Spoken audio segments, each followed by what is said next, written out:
Navy का था, उन्होंने सबको जोड़ करके एक फौज तैयार की। और चूंकि वो विषमतावादी ताकतें, उस समय के जो व्यवस्था थी वो इतनी कठोर, इतनी निर्दयी और इतना विषमता उनके अंदर भरी थी कि उन लोगों को पस्त पाना कोई बड़ी, बहुत ही मशक्कत बाबा साहब को करनी पड़ी।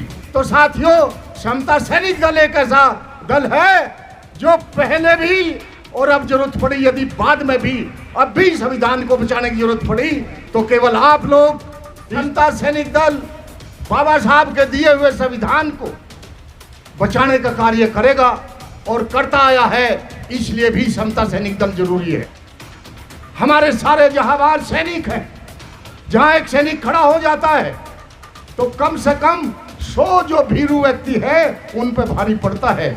इसलिए साथियों, इसको हमें प्रूव भी करना है। हमने लोगों को लगता था, इवन आदि पुलिस को भी ये लगता था कि कोई स्पेशल फोर्स दिल्ली से आई। तो साथियों, जब आपकी ड्रेस बढ़िया होगी, आपकी चाल अच्छी होगी, आपकी कैप बढ़िया लगी, बेल्ट अच्छी लगी होगी और आप मार्च करके जाएंगे तो एक समाज भी प्रभावित होता है। और जिस ऑफिसर के पास आप जाएंगे वो भी आपसे प्रभावित होकर के बहुत ही सत्य बाबा साहेब डॉक्टर B.R. अम्बेडकर साहब को मैं समता सैनिक दल के बिहाफ पर कोटि कोटि सैल्यूट करता हूं। हम आज समता सैनिक दल का स्थापना दिवस मना रहे हैं और मंच पर आसीन समता सैनिक दल के तत्वाधान में मंच पर आसीन श्रद्धेय उमेश सिंह गौतम जी, हमारे बीच में भाई गुरुचरण जी, राष्ट्रीय सचेतक, हमारे मंच पर आसीन अशोक सागर जी, नेशनल प्रेसिडेंट, हमारे मास्टर विजेंद्र जी उपाध्यक्ष, बीडी सुजात जी, हमारे वर्किंग प्रेसिडेंट समता सैनिक दल, सीनियर उपाध्यक्ष ओपी गौतम जी, हमारी महिला कमांडर संगीता गौतम जी, हमारे बीच में दल के उपाध्यक्ष डॉक्टर यशपाल जी,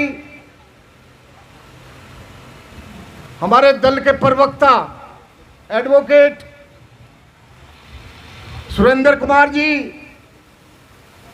निराला जी बहुत ही समय से साथ जुड़े हैं दल के, हमारे भाई एसडीओ साहब,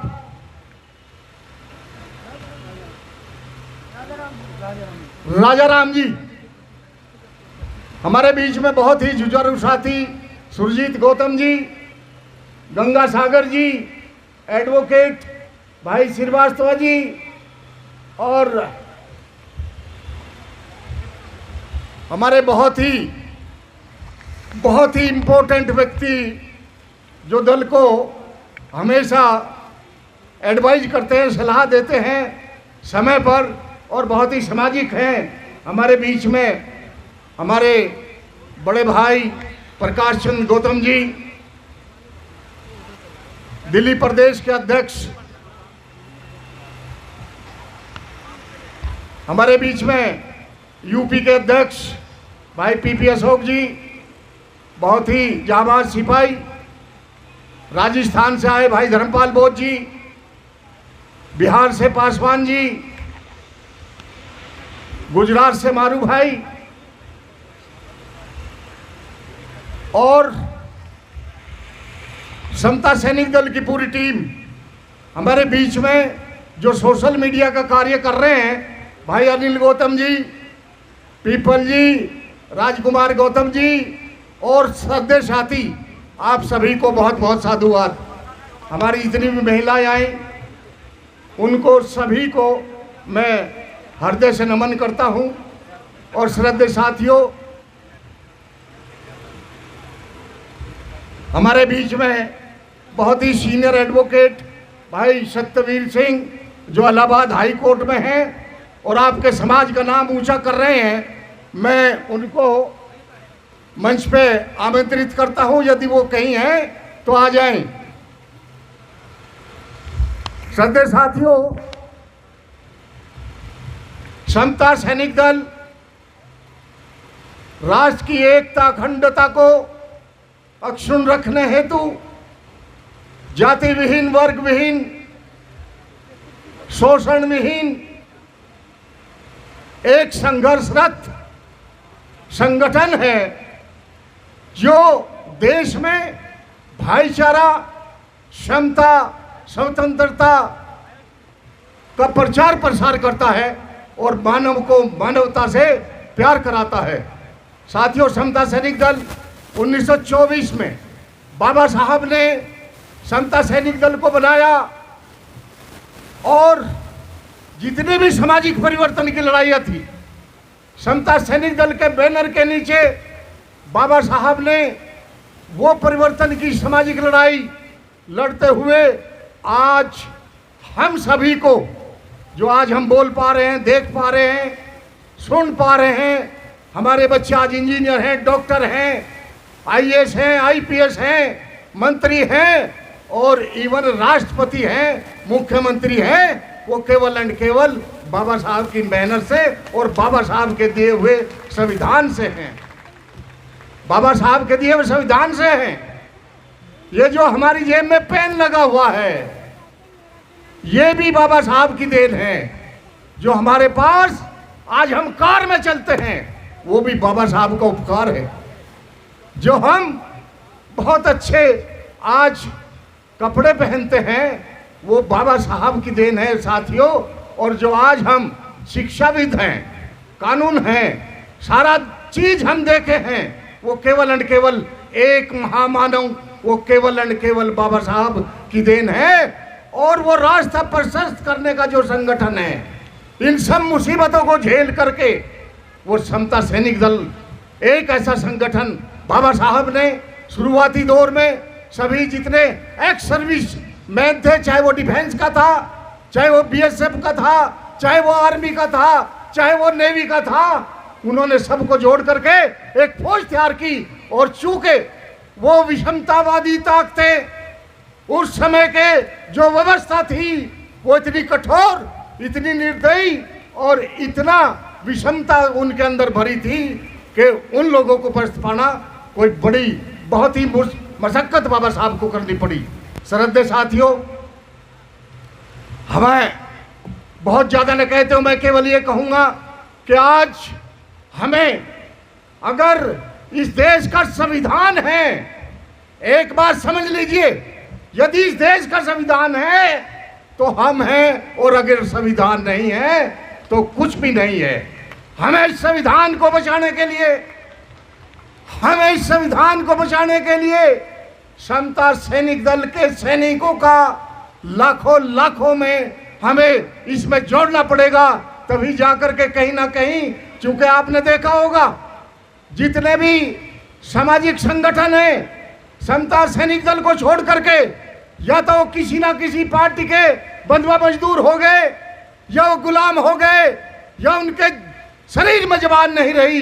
तो साथियों, समता सैनिक दल एक ऐसा दल है जो पहले भी और अब जरूरत पड़ी, यदि बाद में भी अब भी संविधान को बचाने की जरूरत पड़ी, तो केवल आप लोग इस संविधान को बचाने में कार्यशैली आपकी, कर्मठता आपकी, निष्ठा आपकी इस संविधान के प्रति वो जांची जाएगी, देखी जाएगी। इसलिए मैं कहना चाहता हूं कि अभी जैसे मेरे उत्तर प्रदेश के प्रेसिडेंट ने कहा कि उत्तर प्रदेश भारतवर्ष में सबसे ज्यादा संख्या का प्रदेश है, और वहां आज चूंकि हम आज के बाद 100वीं वर्षगांठ समता सैनिक दल की मनाने जा रहे हैं, स्वर्ण गोल्डन जुबली, और उसके लिए हमें यूपी से कम 1 लाख सैनिक चाहिए साथियों, 1 लाख, तभी हम कुछ कर पाएंगे।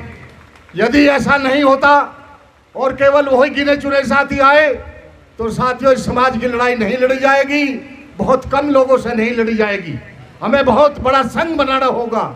और जो लोग केवल व्यक्तिगत संगठन बनाते हैं, केवल व्यक्तिगत और अपनी प्रतिष्ठा के लिए, अपनी राजनीति करने के लिए, उन लोगों से हमें सावधान रहना पड़ेगा। श्रद्धेय साथियों, हमें उन्हें कंधा नहीं देना है। हमें केवल अगर काम करना है तो समता सैनिक दल के लिए काम करना है, बाबा साहब के मिशन में काम करना है, बाबा साहब के सपनों को साकार करना है। और ये तभी संभव हो पाएगा जब आप सब लोग अपनी इसमें निष्ठा और अपना समय और अपना बहुमूल्य समय इसमें देंगे। तो वो दिन दूर रही है कि ये कम से कम मैं कहता हूँ पूरे साल में जब 2024 का हम स्थापना दिवस मनाएंगे तो कम से कम वहाँ 10 से 15 हजार सैनिक आपके उस हाल में होने चाहिए साथियों। बाबा साहब देखिए, संविधान की महत्ता पे यदि हम बात करें आज थोड़ी सी,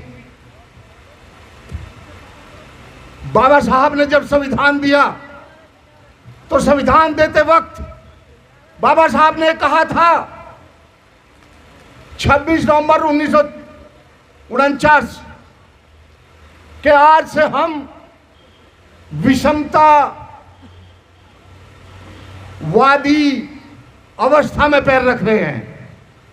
उनका मतलब क्या था कि हमें राजनीतिक पता एक वोट के एक सिद्धांत का अधिकार होगा, लेकिन सामाजिक और आर्थिक दृष्टि से हम इसको नकारेंगे।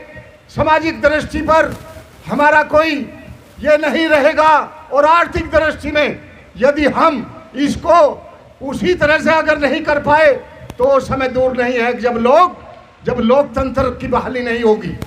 लोकतंत्र क्या है? जब समान व्यवस्था और समान संसाधन समान मिले वही लोकतंत्र है। और जब केवल राजनीतिक में रहेगा और एक वोट का एक सिद्धांत आर्थिक और सामाजिक दृष्टि से हम नकारेंगे, इसका मतलब ये रहा कि हम कहीं ना कहीं लोकतंत्र को नकार रहे हैं। और वो जो संविधान को मानने वाले लोग हैं, जब उनको आर्थिक और सामाजिक समानता नहीं मिलेगी तो इस संविधान को मानने से मना कर देंगे। और वो समय जो हमने बड़े कष्टों से इस संविधान को दिया बनाया, वो हमारे सारे सपने खराब हो जाएंगे।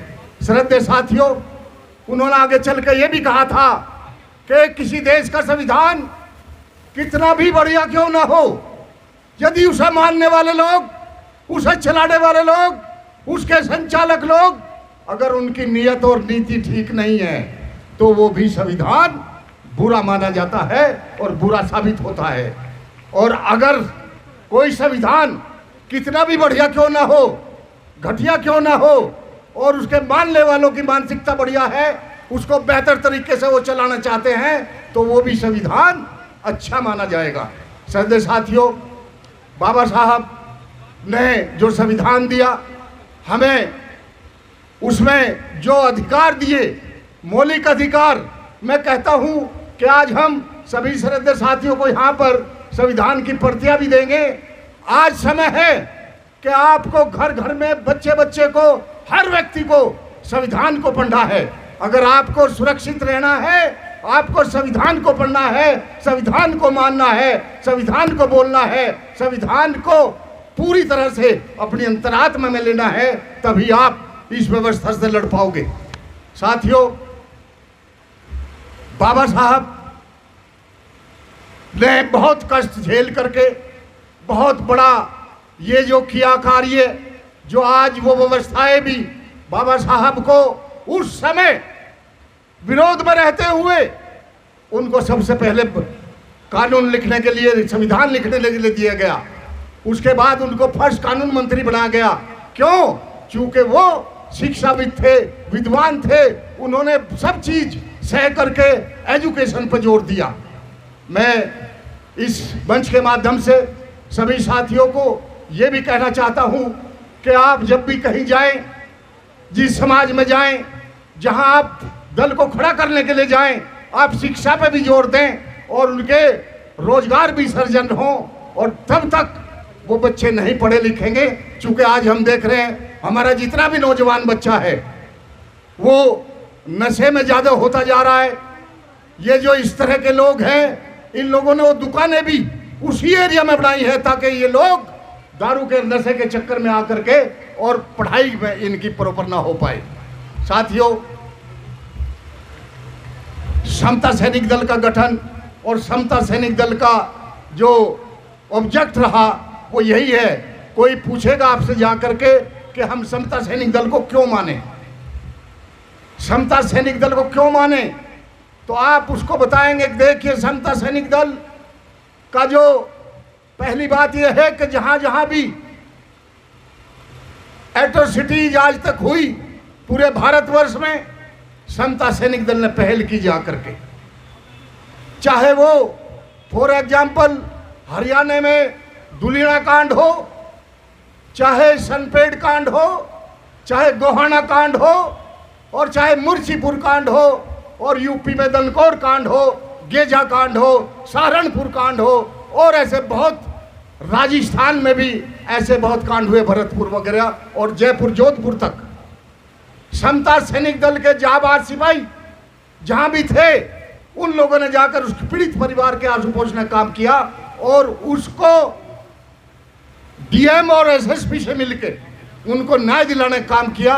मैं इसलिए समता सैनिक दल के उन जाबाज सैनिकों को बहुत बहुत बधाई देता हूं जिन लोगों ने समता सैनिक दल का नाम ऊंचा किया। सभी जितनी घटनाएं हुई वहां जाकर के अपनी प्रेजेंस दिखाई। एक तो ये बात, दूसरी बात, चूंकि समता सैनिक दल बाबा साहब के दिए हुए संविधान को बचाने का कार्य करेगा और करता आया है, इसलिए भी समता सैनिक दल जरूरी है। दूसरा, जितने भी गवर्नमेंट की पॉलिसीज हैं, बहुत सी गवर्नमेंट की जो भी पॉलिसीज हैं हम लोगों को मालूम भी नहीं है, सैनिकों को मालूम नहीं है, तो जितने भी हमारे सीनियर कमांडर हैं मैं उनसे गुजारिश करूंगा कि वो भी एक अपने उसमें ऑब्जेक्ट में ये रखें कि जितनी भी सरकारी ऐसी स्कीम है जहां अपने बच्चे बेहतर शिक्षा ले सकते हैं, बेहतर रोजगार ले सकते हैं, ये भी दल के माध्यम से होना चाहिए। साथियों, दल एक सामाजिक और विशुद्ध सामाजिक संगठन है। बहुत सी बार यहां आवाज उठती रही कि दल का कोई ये होना चाहिए को किस पार्टी के साथ जाएगा। साथियों, इसमें मेरा विचार थोड़ा भिन्न है। मैं आपको ये कहना चाहता हूं कि आप अपने दल की इतनी शक्ति पैदा करो कि हर दल आपको, हर पॉलिटिकल दल आपको आकर पूछे कि आपको क्या चाहिए, बजाय हम किसी को जाकर के भीख मांगे। I don't agree with this. ये मेरे गले से नहीं उतरता कि हम समता सैनिक दल के सैनिक, कमांडर, सीनियर और junior, irrespective of any status, कोई भी है, हम जाकर के कहें साहब हम वहां से हमें पार्टी में लो। आप अपनी ताकत इतनी पैदा करो। अगर आप बाबा साहब के असली सिपाही हैं, बाबा साहब के फॉलोअर हैं, तो let the land speak, let the political party speak about you. और ये तब होगा कि जब हम बहुत ताकतवर होंगे, ये संगठन बहुत मजबूत होगा। सदे साथियों, बाबा साहब, चूंकि ये दल और बाबा साहब एक ही बात है, इसलिए हम ज्यादातर बाबा साहब की और दल को मिला के बात कर रहे हैं। बाबा साहब ने एक बार कहा था, आप सभी को मालूम है कि साथियों, ये जो कारवा आज आप देख रहे हैं, ये जो कारवा बाबा साहब का आज देख रहे हैं, मैंने बहुत कठिनाइयों से और मुसीबतों से और विरोधियों से बड़ी जलालत झेलते हुए इस कारवा को मैं यहां तक लाया हूं। और यदि आप इसको आगे ना बढ़ा सकें तो कम से कम इसको यहीं रोक देना, इसको किसी भी कीमत पर पीछे नहीं जाने देना। साथियों, आज संकल्प ले आप सब बाबा साहब के सिपाही होने के नाते से कि हम इस बाबा साहब के कारवा को कभी भी पीछे नहीं जाने देंगे। कभी भी पीछे नहीं जाने देंगे। मैं आशा करता हूँ समता सैनिक दल के जहांबाज सैनिकों से कि बाबा साहब के मिशन को, यही कहा था बाबा साहब ने, यही मेरा मिशन है, यही मेरा ये है, आप इसको देखेंगे। ये जो बहुत बड़ी बात, जो कारवा की बात कही, इसमें सारी बातें आ जाती हैं। तो साथियों, वो बाबा साहब की पीड़ा और बाबा साहब जो हमको दे के गए, हम उसको ध्यान में रखते हुए आज यहाँ से संकल्प लें कि बाबा साहब के अधूरे कामों को ये समता सैनिक दल अपनी जी और जान और जोखिम में डालकर भी पूरा करने का कोशिश करेगा। जिस तरह से आज तक हम सबका यही ध्येय रहा, हमने कभी निर्भीकता से काम नहीं किया।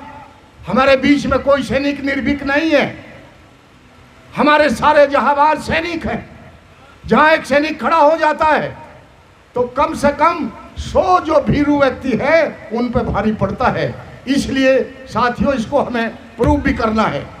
हमने जितना भी संगठन की बात आई,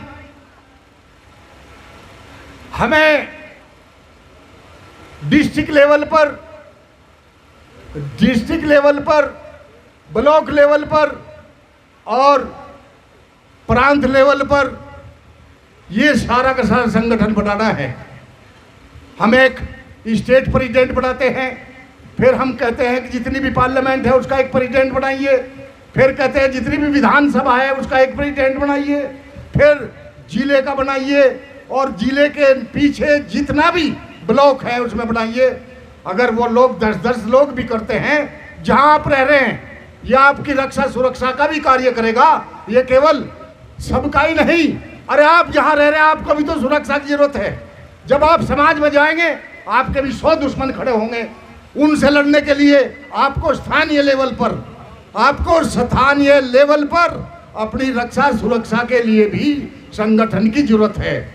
इसलिए आप इस दल को बढ़ाइए और इसको जो हम गोल्डन जुबली की मनाने जा रहे हैं, साथियों, आज आप यहां से एक संकल्प लेकर जाएं। विजेंद्र जी, एक सेकंड रुके जरा। आप एक संकल्प लेकर जाएं कि गोल्डन जुबली हम कम से भी कम 20,000 और 25,000 सैनिकों के साथ कहीं और बेहतर जगह में मनाएंगे। और ये हम पे छोड़िए, आप जिसको कहेंगे वो आएंगे। आप चाहे देश के राष्ट्रपति को हम बुलाएं, लेकिन हमारी संख्या बल इतनी हो ताकि हमें भी अच्छा लगे कि हमने कोई बुलाया और आने वाले को भी अच्छा लगे कि किसी संगठन में उन्होंने शिरकत की। ऐसा ना हो कि हम बीच में ही लटक जाएं और सारा, ये कोई बड़ी बात नहीं है। भाई उमेश सिंह गौतम ने जीवन लगा दिया, जो ये पंक्ति बैठी है वे सारी, इन लोगों ने सारा जीवन इस दल के लिए दिया। ये भी किसी पार्टी में जा सकते थे, आज कहीं नेता मंत्री एमएलए हो सकते थे, लेकिन ये गवारा नहीं था इन लोगों को। और हम सब ने ये शपथ लिया कि आजीवन जो भी रेस्ट ऑफ लाइफ है वो हम केवल सामाजिक संगठन में लगाएंगे। साथियों, सामाजिक संगठन में लगाएंगे और समाज के दुख में दुखी और सुख में सुखी और उनके दुख दर्द को हरने का कार्य करेंगे जहाँ जहाँ भी एट्रोसिटीज होती है। साथियों, मैं एक चीज़ आपसे गुजारिश और करना चाहता हूँ कि जिस तरह से हम लोग अब से 5, 7, 10 साल पहले जहाँ कोई एट्रोसिटी होती थी, हम 20 और 25 लोग सबसे पहले उस पीड़ित परिवार को मिलते थे जाकर। ये प्रचार प्रसार क्यों हुआ? क्योंकि सबसे पहले जब आप कहीं जाते तो जो पीड़ित लोग हैं, जो परिवार है, उसको लगता है कि तुम्हारा कोई हिमाती है। और जब हम दूर दराज जाते थे ये यूनिफॉर्म पहन के, आपके राजस्थान में जाते थे, सरहदे बैठे हैं अपने, तो निवोली लाल जी नाम भूल गया था, सॉरी। तो लोगों को लगता था, इवन आदि पुलिस को भी ये लगता था कि कोई स्पेशल फोर्स दिल्ली से आई। तो साथियों, जब आपकी ड्रेस बढ़िया होगी, आपकी चाल अच्छी होगी, आपकी कैप बढ़िया लगी, बेल्ट अच्छी लगी होगी और आप मार्च करके जाएंगे तो एक समाज भी प्रभावित होता है। और जिस ऑफिसर के पास आप जाएंगे वो भी आपसे प्रभावित हो करके आपकी बात सुनने को बिल्कुल मजबूर हो जाएगा। तो साथियों, हमें एग्जाम्पल आपके सामने हम और गौतम साहब हैं। हम मेरे ख्याल करीब 35 सालों से इकट्ठे, 35 का 87 में मिले थे हम लोग।